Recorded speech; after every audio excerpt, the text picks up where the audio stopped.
morning mukulu Senkubuge ne Jennifer mwebale kuba nti mukedde okuweereza abalabi baffe mwenna mwebale kubanga mukedde ku Soul TV okulabika nti mutulaba era mutugoberera. Leero ndowooza waliwo akenjawulo ke mundaba ku maaso nti amaaso gasusse mu bitundu eby'Embaale era abantu babeere beegendereza nnyo ku mbeera y'amaaso esusse mu bitundu bino. N'ekirala abantu balekera okukozesa okulimbibwa nti bakozese enkali okusobola okulabika nti bawonya amaaso.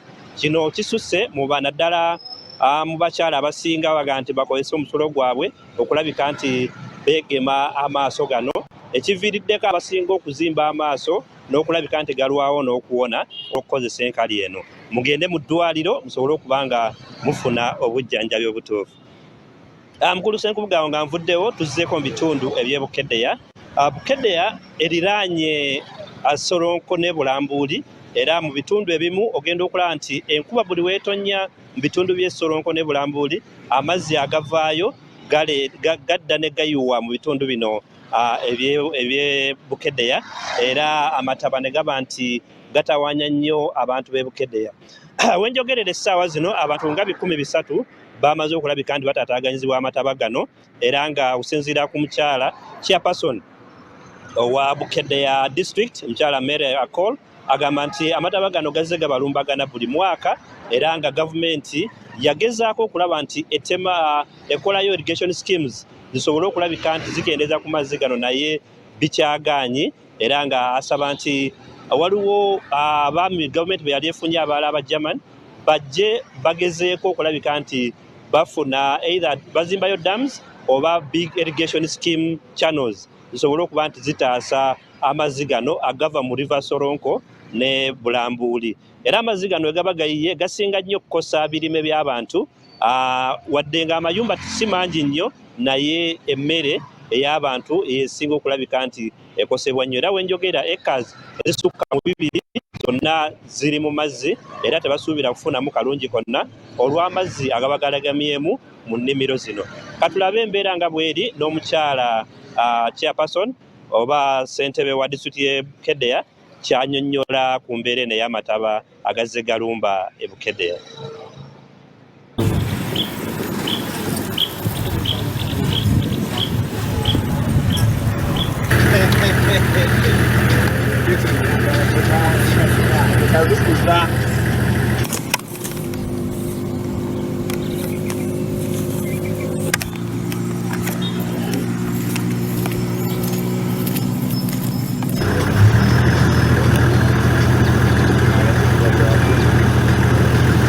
Maize 2 acres. My house was put down by the floods. My hens went off with the floods. Even we have no cassava as per now. Even some government that gave us maize flour that we used, it helped us a bit. So even now we collapse. Problem is here every year whenever it rains. I think we should come to the end of it by engaging. Government should engage. We had, first of all, Germans who wanted to put an irrigation scheme, and actually for them it was not all that irrigation scheme. They wanted to see how they could really block the waters from River Soronko from flowing to Bukeddeya district.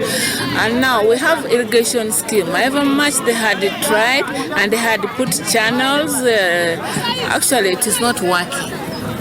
We needed a solution that is permanent, that would really stop this, because government can't continue supplying non-food items, the food, and cannot be enough for the people. You can imagine 3,000 and more, because the more it rains, the more families are affected.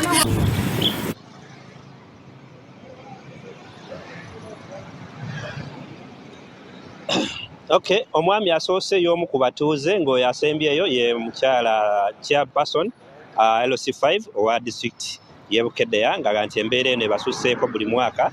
Buli nkuba weetonnyera baba bakisuubira era kibeerawo, n'olwekyo asaba embeera eyo erabike nti ekolwako.